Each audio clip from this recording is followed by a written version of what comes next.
What's up, guys and gals? Welcome back to the Nerd Castle. Today in the world of indie games, we're going to be checking back in on a game that I completely and totally forgot about, if I'm being super honest with you. We covered this game back in 2023 when it first released, and it was in a very, very rough state that was hard to recommend, but I figured it's been a couple of years, and in fact, the reason that inspired this video was that I was going through my recently updated tab just to try and find stuff to do post-Christmas. Merry Christmas, by the way. But I was trying to find stuff to do, and I noticed that this game is still getting fat updates, and it still has roadmaps being worked on and things of that nature. I would have figured it'd be done by right now, but I spent about 3 or 4 hours last night playing the game, and I do think it's got some interesting aspects that are unique to the RPG sandbox genre, so I figured we'd jump back on in. I'm ready to give my first impressions of the title. I already have them kind of sketched down on a sticky note right now. What I've liked, what I have not liked about my 4 or 5 hours with this game. But if after watching Age of Reforging, you wanted to get the title for yourself, it's in early access right now on Steam. They do have a roadmap that's out there. You can see what they're working on right this second. They just finished like an entire quarter of polishing the game, and I will say that it does make the game feel quite a bit better than the last time I played it, but they've got more content coming. They've got more things ready to be added to the game. I don't really know when it's going to be done, but so long as there's a roadmap and people are working on it, we will recover it and we will update our coverage as much as is necessary so that people can make an informed buy. The link is down below if you wanted to give that the old saucy click, along with a bunch of other Nerd Castle links, but let's go ahead and dive on into the game for about 30 minutes, see if we have a good time with it, and then at the end I'll give you my impressions. So in Age of Reforging, what is the general premise of this game? Well, if you've ever played something like War Tales, it's basically we have War Tales at home. That's really what this game has going on right now. It's a game in which you are, like in every other fantasy game, you are a guard for a caravan that was attacked by a big group of enemies. Everyone was wiped out, some people escaped, and so now you're trying to put together another mercenary company, a la Battle Brothers, in order to make your fortune, make your fame, wipe out bad guys, and make the realm much more safe than it currently is. What makes this game kind of unique is that the combat in this game is actually real time. So they've made Battle Brothers where there's like injuries and guys can get their hands cut off, people can get broken ribs and stuff like that, but the combat functions almost identically to like Baldur's Gate 1 or Baldur's Gate 2, where there's like a time track and everybody has different attack timings and things of that nature. You've got abilities that you can use on hotkeys down here, sort of tab target style from an MMO, and along the way the game also has interesting systems like your skills go up through usage. So now that we've wiped out these bandits right here, I'm kind of in a position in the game right now after 3 or 4 hours where I can handle mook enemies along the road if I pick and choose my fights, but in this game it's important to remember that you are not the hero. Your characters are normal guys that can have their knees cut off. You can get your throat slit just like everybody else, and so you need to be very, very careful about the way that you fight in this title. But every single character has a character sheet, and there's all these different masteries, attributes. There's going to be utility skills that you can use in various storyline ways, like lockpicking. You have charisma, you have smithing. You can actually just have a day job in this game. You don't even need to become a mercenary. You can just have a day job. Like, I was an apprentice blacksmith probably for my first 2 or 3 weeks of playing the game because it leveled up my strength. So this is my character right here. It would level up my strength and my endurance. Both stats are very, very important in this game for anybody that's going to be fighting on the melee line, because every single time you attack, you lose stamina. And so anyways, all of these things level up through usage. So if you take a job in town that has you moving heavy crates from point A to point B for 8 hours a day, your strength will go up and your endurance will go up. As you're running around, your agility goes up, which makes your character have faster attack rate, better chances of dodging, you turn faster in combat, stuff like that. And this right here is your potential. So every single character in this game has potential. All of your attributes right here, they add up to 61 in the case of my character, and once you get up to 150, you can no longer gain attributes. However, I don't know what the top cap is for things like weapon mastery, so my character is a halberdier. I don't have a halberd right now. I've got like a big boar spear, but I started out with a halberd, and so I'm at 22 down here. It does give you a little bit more damage, so I deal 22% more damage than somebody that just starts out with a polearm, but every time I hit somebody with a polearm, I level that up, and I probably get a little bit of of strength and endurance and maybe perception as I'm going through as well. What makes this system kind of customizable, though, is that for every enemy you defeat, like these bandits I killed, they'll give you a certain amount of XP. It goes into a pool, and then you can spend that pool to finish off the leveling of all of your attributes. And then on top of that, you've also got abilities, which are going to be right here. You've got a bunch of different skill trees depending on what classes you have available. So in the case of my character, I am a fighter. As I level up my fighter level, I get access to other abilities. You can also multi-class in this game if you want to. It's a totally open-ended sandbox where you can find skill books that will unlock these other different trees. And another thing that makes this game a little bit more different is that there's magic in this game. There's actually like wizards and stuff from what I've seen so far, although they seem to be particularly rare.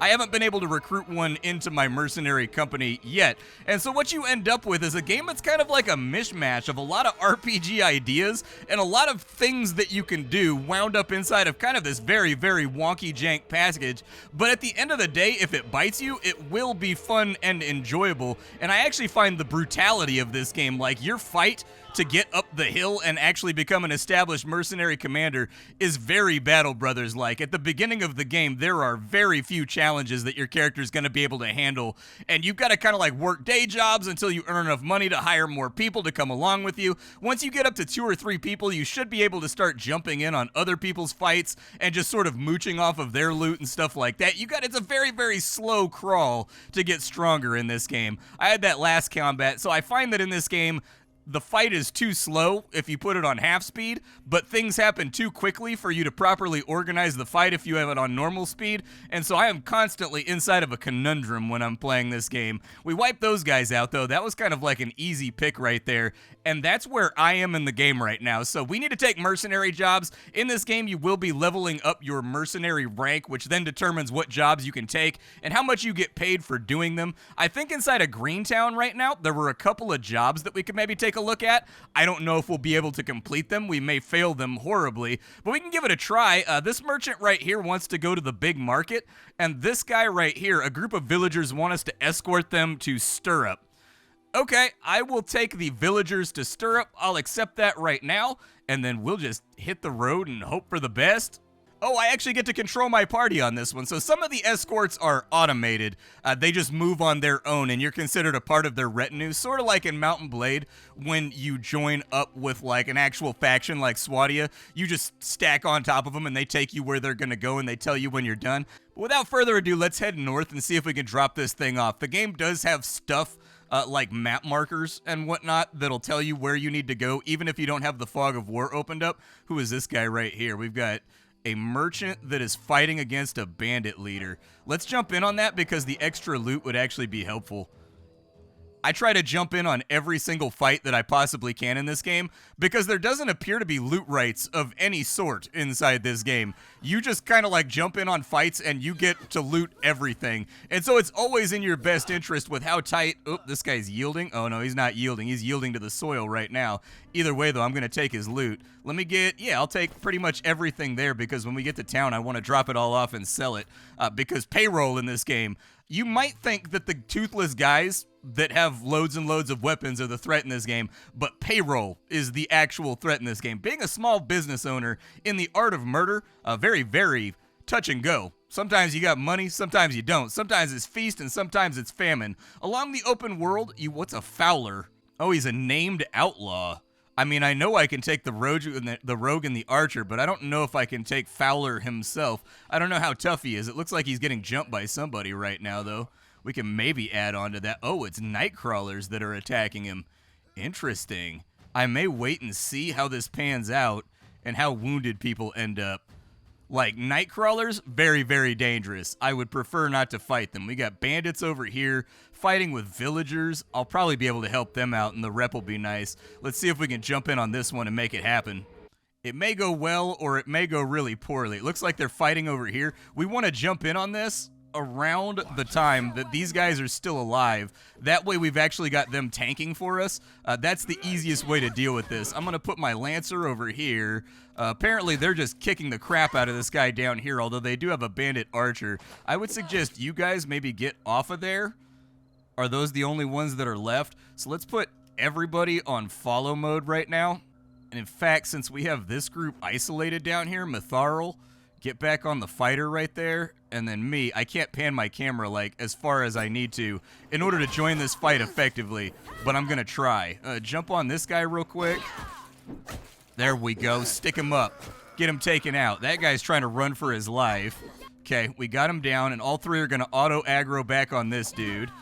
Our escort, they're just going to stay near the entrance. It's important to take these little fights because every single fight that you take is leveling up your guys' stats and making them better at fighting. That guy's now routing. Is that everybody? Are they all taken care of? How many enemies do we have left? Oh, no, there's still definitely an archer over here. Okay, let's rock up on them. Ooh, they killed everybody. Brutal. I don't have a shield, so Mitharl, you should probably go first. And then I will jump in after you once you take aggro over here. Archer's kind of dangerous in this game because they dodge a lot. There doesn't appear to be any sort of malice for being in melee combat when you're an archer. And so I've seen one archer just chain dodge people over and over and over again. The enemies did defeat it. No, we don't want to leave the battlefield. The game does attempt to do like an auto-looting thing when you end the battle. So technically, if I click on this button right here, it will bring up a loot log of everything that's on the ground so that I can loot it. But sometimes I've done some testing with it. Sometimes it does not give you all the loot. Let's grab this right here. We've got some arrows, and we get to loot the bodies of all the villagers that died. They usually don't have good stuff on them, but every now and again, they'll have a super rare, like, peasant weapon, like a T0 peasant weapon that's epic or something, like a pitchfork of God, and those things tend to sell for like 20 silver, and 20 silver can keep you cruising for like another X amount of days when you're a mercenary captain, so definitely worth picking up. This guy's got a hardcover book, some soap, he drops some food, and he drops some meat in case we end up losing any fights and ultimately not having enough morale to continue forward. The game also has survival aspects to it, like every single one of our characters. I'll take a look at it in just a second. But every single one of our characters has a food bar, and they have like a tiredness bar, and you need to mind all of those things. Otherwise, their combat performance is going to go down pretty exceptionally. They also have like a conceptualized look at the character, so they do have targetable areas in this game where your arms, your legs, your head, stuff like that can all be targeted and wounded. And there's one bar that's kind of a synopsis of your total overall body health called health over here. I'm willing to bet that Martina's is a little bit low because her HP's low right now, but every single wound you have, like a chipped tooth or a broken wrist, will cause that to go down permanently until you find a doctor and actually spend time and money getting those things fixed off of you. From what I've seen so far, none of the bodily wounds in this game fix on their own time or volition. I think that's a mistake. I think they definitely should. While you're walking around, they should eventually heal, maybe with a chance to get worse or something else like that, but that might be something that they add later on down the line. Oh, bless my stars. Is that a gold node right there? Oh, we making money on this trip, chat. We're making money. This guy right here is worth like 10 silver. I'll grab that real fast.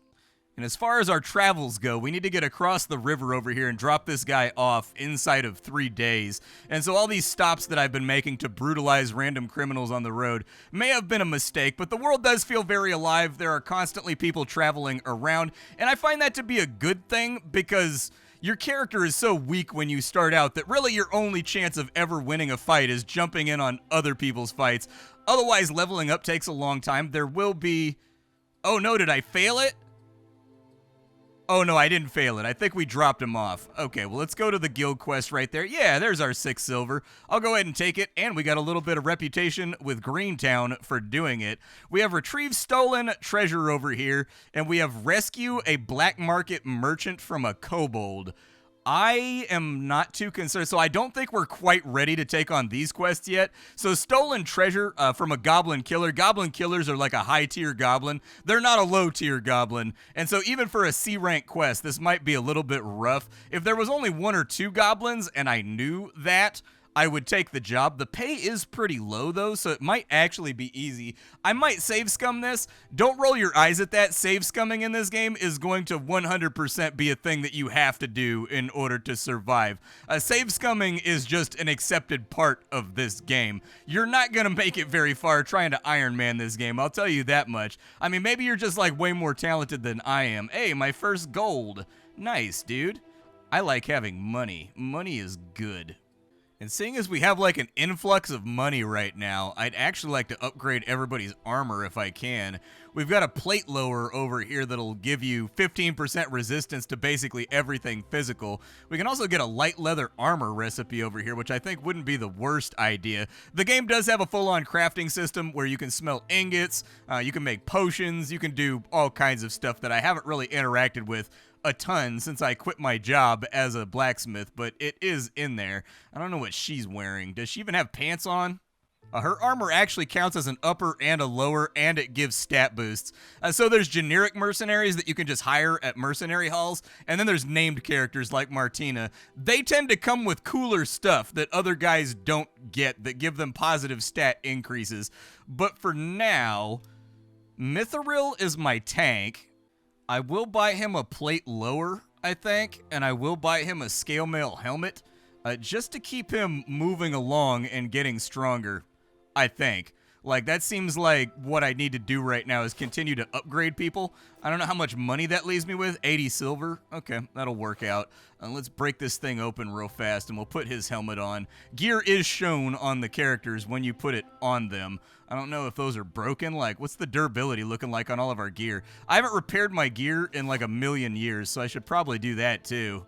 One thing I do kind of like about this game is that if you've got a sick-ass cloak like Martina has, when you put on a helmet, most games make it so that you can't see the helmet, but in this game, they just, like, let it clip and don't even care.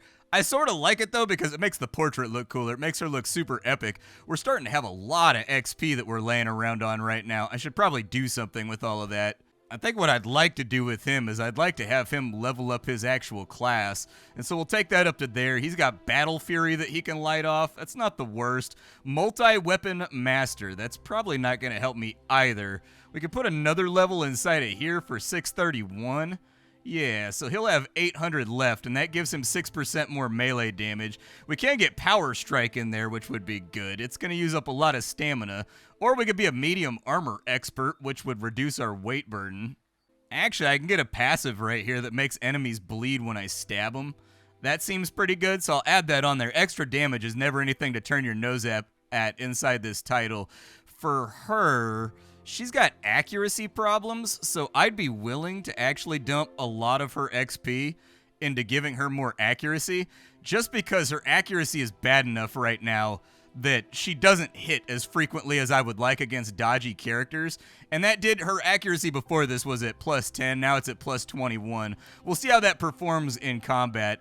I will likely do the same thing with this guy, because I'd like his block rate to be better than it currently is, because he's like a shieldy guy. His entire shtick is that he stands in front of the enemy and blocks attacks, and I don't see him blocking altogether that often. His shield has been leveling up. It was at 0 when I purchased him as a mercenary, and it's at 17 now, so I'm guessing, oh, it actually just increases your shield damage. There's a bunch of weird stuff in this game like that, where you would assume that having shield skill would make it so that you have a much better chance to block, but no, everything inside of here just increases your damage with that weapon. I'd like to see that change though. So like when I level up one-handed weapons, I would like to see you get like maybe 0.5% damage for each level up, and then you get like 1% accuracy for each level up, or like, I don't know, dude. Just getting a little bit of an additive effect that implies that your character has become more proficient with the weapon and knows what he's doing would be nice, but I guess that's kind of what damage is meant to mean too.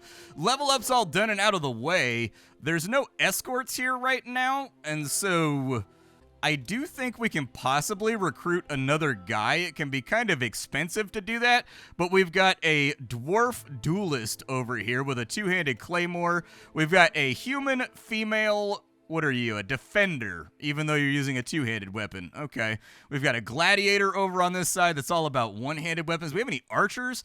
I would like to have a range guy now that I think about it. Maybe I'll hold out for that, but a fourth guy would make a lot of these quests go simpler. I saved. I'm going to go like save scum one of these quests and see if the kobold is difficult. I mean, it's 4 kobolds. I've never fought a kobold before. The game does have pretty good, it has very, very good enemy variety. In all fairness, in my 4 hours, I've seen a lot of different enemy types. Everything from rodents of unusual size all the way up to like bears, wolves, bandits, orcs, trolls. Like, there's all kinds of stuff wandering around the map. I'm hoping that 4 kobolds is not that large of a threat. Like, kobolds are usually kind of like a mook enemy in most D&D settings. And so, like, let's just have you be right here, and hopefully they die fast. I don't know. There's a lot of cleaving in this game that can make combat kind of unreliable. So, like, when people swing their weapon, if that weapon impacts with anybody that's surrounding them, it will more than likely damage everybody on the field, like you can see happening to Martina and Splattercat right now. Oh, she's stunned. That's not good. I need her out of combat for the moment so that she doesn't get a wound. And so you guys are just going to have to figure it out for yourself. Oh, no, he rerouted. Yeah, re-aggro. You're going to be doing some micromanagement in this game when it comes to, like, making sure who has aggro holds that aggro. For you, maybe let's dogpile on that one right there. Yeah, because we got a lot of stuns and stuff going out right now, and I don't know how much longer we're going to last. Martina, you're like really close. Getting an injury in this game is like a giant financial expenditure, and so I would rather not have people get injuries if I can help it. Is he down? Oh man, she survived with like 1 HP. Cancel that so that I can loot. And these guys, despite having weapons, they don't drop any of them. It's a little bit of a problem. I was hoping I could stack a little bit more cheddar just by looting the field, but it doesn't look like it's going to go that way. These random little maps that it generates for your fights, I wouldn't look around too much. When I first started playing the game, I started checking the corners for extra resources and stuff that I could craft with, but they don't appear to really be a thing. I don't know if the guy I've got to rescue is on the map right here, or if I get him after I wipe these dudes out. I get him after I wipe these dudes out. Okay, on the overworld map, you move hour by hour, so you do heal pretty fast, but if you stay on a combat map, it takes forever to regenerate. Let's go back to the mercenary guild. We will get our paycheck right there. Not bad. I will more than likely rest right here. I'm pretty sure these are AI-generated images on this side. I can't prove it or anything. I haven't copied and pasted them and thrown them in there, but either way, if that's the kind of thing that stops you from playing a game, the vast majority of the game has custom-made art, but it looks like for some of the new systems that they've thrown in there, there's just AI art. I'm hoping that it's placeholders or whatever, because they already have an art style in this game. Like, no doubt you saw the thumbnail. This game has a whole bunch of art to it. Like, they clearly have an artist working for the company, but for now, I think we just need to go back to another city, or we can wait for the jobs to refresh over here. But I'm just going to walk along the road and see if there's any fights or anything that I can take just to get a little bit of extra cash before we return back home. I don't know what it's going to cost me to get my own caravan so that I can move around the map. There is like a caravan camp building mechanic to this game, just like we saw in Band of Crusaders or in Battle Brothers, but it does have a cost of entry, so you're going to need to have a little bit of money in your pocket before you can make that work. Back in town and ready for more employment. I've been kind of operating out of Greentown because it's centralized in between a bunch of other cities, which means that you get a much better chance of escort quests, which tend to be a thing that your character can handle. They want me to take a priestess all the way back up to Stirrup, or I can rescue merchants from kobolds. That was a close one, though, the last time we did it. Does the tavern have any recruits that are looking good? We got Peggy over here. She's got pretty low overhead. Like, she's a little bit expensive. 9 silver a week. We're going to have to take a lot of jobs, but I do think getting a 4th guy will make jobs a lot more achievable. It feels like we're right on the edge of actually being able to do the things that I want to do. We've also got Berkeley over here. I guess at that point, it'll come down to what their traits are. Oh, this guy's wages are only 2. Yeah, I'll hire Berkeley. He looks like somebody from Berkeley. All right, we'll hire him on up. So we've got a 4-man squad right now. We're actually set up to go fight with enemies. That's good. I will, I think, escort this merchant to the big market because I don't know where it is, and I would like to have that on my map somewhere. That would be nice. We could try to take another kobold fight just for a fast paycheck. Yeah, let's take another kobold fight, and we'll kind of see how he changes things around. How many arrows does he have on him? He needs crossbow bolts in order to function properly. He's got 30 right now. I don't know if that refills when he's done. He's got 9 skill right there. His perception leaves something to be desired, but his potential's okay. One kind of cornball-y thing you can do in this game is during character creation, it gives the ability to remove points from all of your stats, and the more stats you start out at level 1 with, the higher your potential is. That way you can have higher stats. I didn't know about that when I started this run, and by the time I found it out, it was a little bit too late. but you can do that. And since there's ways to level up your stats like having a day job, it doesn't actually set you back that far. It just increases the early game grind that you have to do before you can be successful. Since he's got 30 arrows on him, I'll go ahead and have him move on in. We do need to set up his tactics, though. That's going to be important. So I want you at, like, the front over here. There we go, like so. That's exactly how I want us to be arranged in combat. I want you to be kind of in the back. Yeah, we'll run like a triangle defense right here. There we go, with the tank in the front. And then you can also set up full-on Final Fantasy XII style tactics inside of here, where you can program your characters to do the things you want them to do. I haven't fooled with it too much because I'm not interested in having the gameplay itself, but there are sort of these templates over here where you can choose what direction your characters attack from and what their combat style is, whether they auto-cast abilities and stuff like that, and that's what I actually wanted with Berkeley. So I want you to attack from distant, and I want you to attack aggressive, yeah, because aggressive gives you like a fat boost to your attack speed. Compared to people that are fighting defensively. The downside is somebody that's fighting aggressively in this game, they get no dodge check and they get no block check for any enemy attack. And so you never want your melees to be on aggressive if you can help it, unless they don't have aggro right now, but that can change real quick. We got the Wolf King down here. I can fight some wolves real quick. That's no biggie. It's free leather that I can get for crafting, and so I'll take that. And wolves, frankly, one of the easiest threats in this game to deal with because he's going to stop and slow down to do like a howl that locks him in an animation. So if you just jump him real fast, wolves in this game are essentially free XP.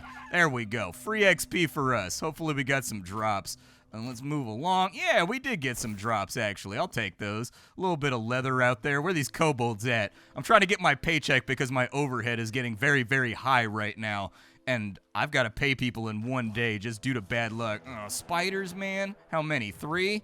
All right, I will fight the 3 spiders first and take them out. This is going to be a very combat-heavy mission, I guess. Lots of bad guys dug in down here. The downside to spiders is that they poison people, and that poison will stack up over time and cause problems. You can already see that Mithril, he's taking some pretty nasty damage. The good news is, so long as my crossbowmen can continue to get attacks off, we should be all right. Pull Mithril out until they re-aggro on somebody else. There we go. Perfect. She has a taunt, but like it only lasts for a couple of seconds, and so it's not crazy reliable. All right, spiders are down. Yeah, we can confirm leave. Continue. We got 3 spider glands. All right, well, money's money.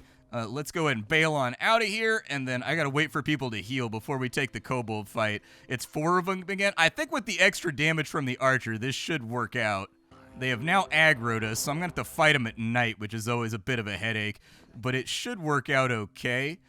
I don't think there's going to be any lamps or anything that I can work with on this map. Sometimes there's like interactables on the battlefield that allow you to illuminate and make it a little bit easier to see. All right, get in there, but cleaving's going to be our main problem with this fight. But if we can keep them condensed on the bridge, I think it'll be okay. Yeah, it looks like we're winning. And combat in this game, like, to my eye, always feels very, very visceral, actually. Like, I like how alive the combat feels in this title. Like, you can see guys fighting. I like how they circle. I like how when they block or when they dodge, there's an animation that weaves in that makes it look good. This actually should be an easy paycheck, and we're getting a decent amount of XP from killing all this stuff, too. I think we walked away with like an extra 300, 400 XP. 4 goblin bloods, not that much of a bonus. I think it's going to sell for like 60 copper by the time we get out of here, but job's done, and a job being done is a paycheck in the pocket because we got to pay people today. I also have not figured out how to get people to actually eat food on their own without having to go into my inventory and manually feed them, so I just tend to feed people once a day at the tavern because it's faster. It's only like 1 silver. I'm sure it exists somewhere inside the game. I just can't seem to find, how do I make my guys automatically eat food while we're traveling? I don't know. No clue. I'm going to set this merchant escort up, and actually I'm going to sleep till tomorrow. Then I'll set it up, and then I'll do my closing thoughts about the game. So Age of Reforging is kind of one of those games that, if I'm being totally honest, I don't think I really enjoyed my first impressions of this game.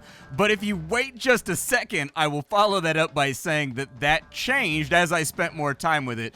So when you're first dropped into this fantasy world, it is a stark, brutal game that gives you absolutely zero guidance, like what you should be doing, how you should get started. There is a tutorial, but it's not like a real tutorial. There's no prologue grace period that the game is going to give you with this title, and the one that exists is kind of short and fast. However, after I took the time to read some of the guides and figure out what the game was all about on Steam, it all became a lot more clear what I was supposed to be working towards, and I think there's a lot of little details here that work out for the better. It's a game that you've really got to spend some time with. You've got to be familiar with the systems before you get sort of the enjoyment payoff, I guess. And so I'll say it up front, this is a very much improved game from the last time that we checked it out. In the 2 years that it's been since the last time we checked it out, it's gone from being a wonky, forgettable, sort of buggy, poor man's War Tales into something all of its own, and I think that's what makes it distinct. Like the character customization, the life sim aspects, like this is a game with a wide open field for what you want to do with your characters, how you want them to develop, fight, and interact with the game world. The Bethesda style leveling through usage is really, really great. I always love that system. And once you get the hang of what the game is trying to do, it's a pretty rad little, I consider it an auto-battling version of like Battle Brothers or War Tales. All of the cities can be entered, you can walk around in them, they have NPCs. You will have to do this, in fact, to get side quests, manual day jobs, and narrative quests, things like that. They exist inside the game, inside the cities. You won't find them in the overarching town synopsis menu.